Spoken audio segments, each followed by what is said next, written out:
Здраво, ова е 68-то издание на Видеологија со Златко Ѓеревски, дигитален краток осврт за актуелни филмски остварувања, односно спонтана критичка анализа која е збир на први впечатоци илустрирани со подвижни слики.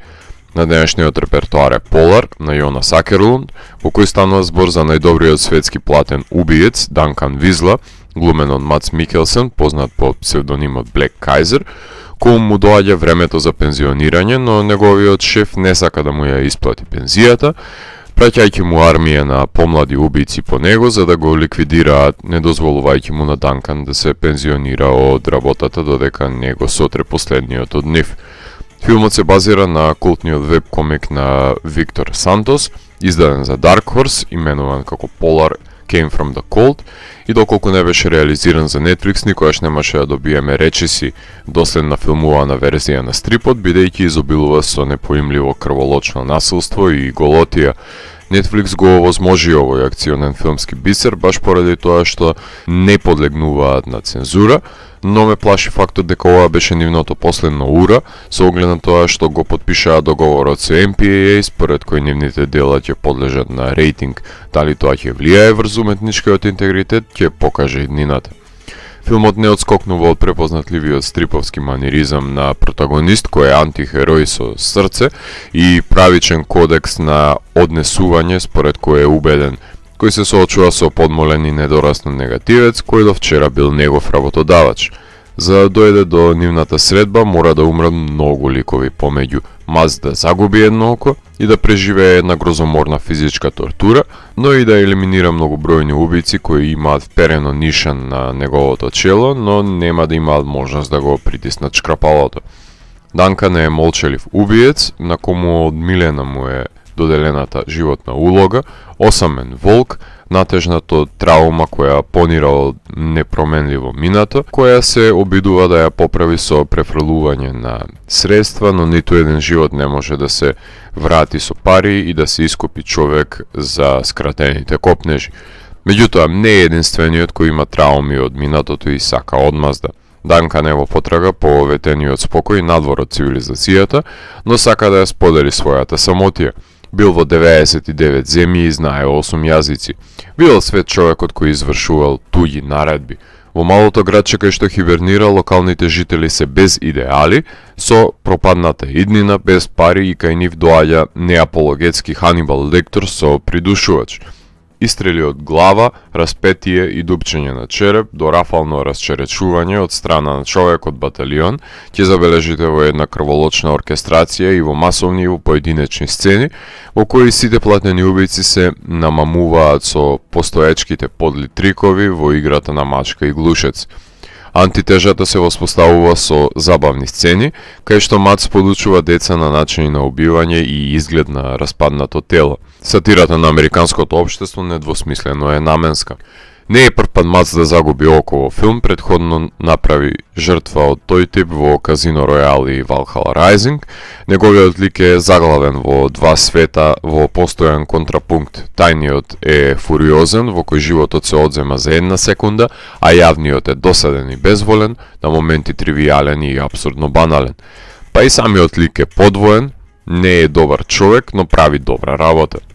Судирот со баграта на споредни ликови, избегани од манга на Suicide Squad, се пролонгира до самиот крај, кои се карикатури сами по себе, а флешовите од Спун воочливи се во заробувањето, другирањето и оценувањето на ликот на Ванеса Хадженс.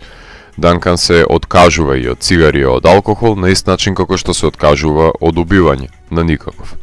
Јонас Акерлунд од видеоспотот на Канделма за песната Bewitched до Polar има искачано многу планини, неколку успешни на независно ниво како Spoon и Small Apartments и неуспешен на студиско како Horseman.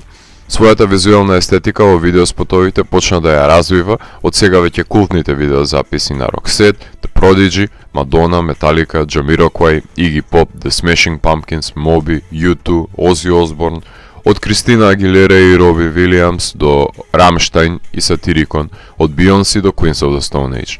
Кај и да е ќе може да уживаме и во неговото ново остварување, Lords of Chaos, наменето за лудостите на норвешката black metal сцена од 90-тите години помеѓу членовите на Mayhem Burzum, па скандинавскиот металец неизбежно е да го користи препознатливиот фонд за оваа музичка култура и начин на живот, спојувајќи ја независната со клиентелистичката, односно комерцијална кинематографија, која потполно разбирам дека не е по сечи вкус.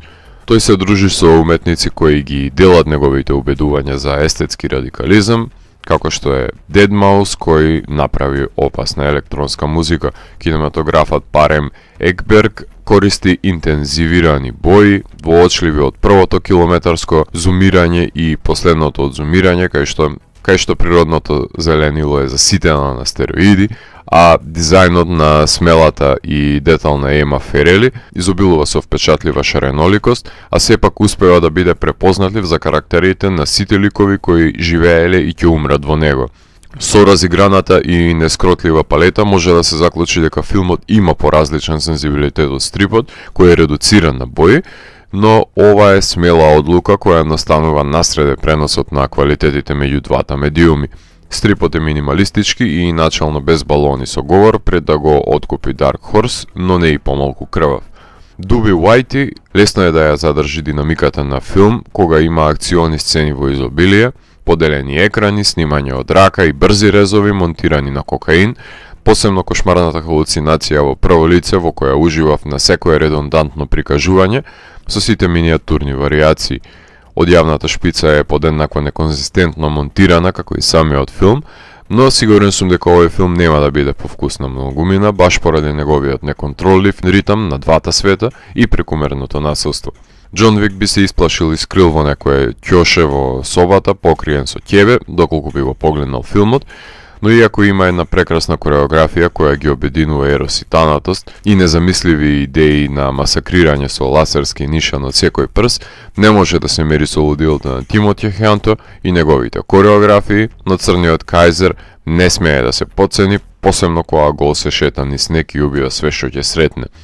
Факт е дека не може да се очекува Шекспирова остроумност од едно сценарио за крвав акционен филм, снимено од преостанатите кофи боја од Kill Bill, но филмот има уникатна визуелна стилизација и забавни фактори кои никого не оставиле рамнодушен и незаинтригиран. Адаптацијата на Офисер Дауни, зачинета со Dead Wish, Oldboy, Panic, Kingsman, е можеби најслична на визуелен план, но му недостасуваат заби на Офисер Дауни кој Полар не само што ги има, не се плаши да загризе со нив. Епилошкото исправање на неправди е сосема соодветен крај на предвидливото действие на ликовите од двете страни на нишанот, што на хартија исклучиво се потпира на излитени жанровски тропи, но на треш изведбата од Акерлунд може да и подзавидат сите кои ја загубиле потребата за инфантилна забава во себе.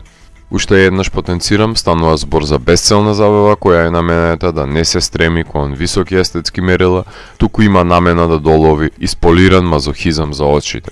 Филмот избегнува секаква елоквентна категоризација, но најсоодветно би било ако се брои како игра за Atari на Steam или VHS филм на дигитална датотека. Ако морам да го евалуирам, тогаш Polar од мене има 4 од 5. Доколку ви се допадна 68-то издание на дигиталната архива Видеологија, лајкувајте го видеото, споделете го и следете го каналот. Посегнете и по останатите рецензии на виртуелната полица. Ви благодарам за вниманието. Поздрав!